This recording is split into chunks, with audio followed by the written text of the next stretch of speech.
I drew a hard line for our future, and now I fear I've detonated my entire relationship. My boyfriend and I have been together for nearly 2 years, living together for 1 year. He had purchased his house prior to us dating, and I was renting an apartment, so it made sense for me to move into his place. He continued to pay the mortgage, and I took on all of the usage bills, utilities, annual maintenance, and grocery shopping. We both felt it was a fair split at the time. With our anniversary approaching, we've been discussing our future timelines and where we see our relationship progressing.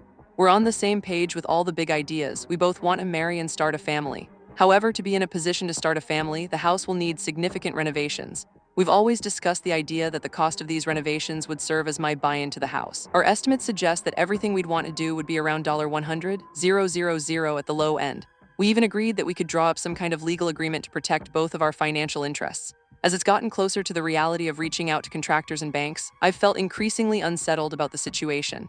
While I feel confident in our relationship, I also feel foolish making such a significant investment in a boyfriend's asset. I told him that I would like us to be engaged before starting this process, so I feel he's making a commitment to me as much as I am to him. We've talked about getting engaged before, but he said adding this condition makes it feel very transactional and takes away all the romance and sparkle. I didn't tell him I wanted to be engaged by a specific date or anything like that.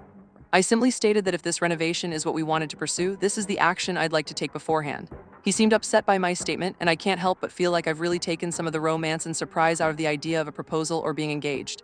The morning after this conversation was cold and tense, and I can't help but feel like I've done irreparable damage. Yet I don't feel wrong in making the request. Am I being reasonable? Is this recoverable? She felt she nuked her relationship by drawing a hard line. But sometimes, isn't a firm boundary essential for a truly equitable partnership? We want to hear your take on navigating fairness when one partner owns the home.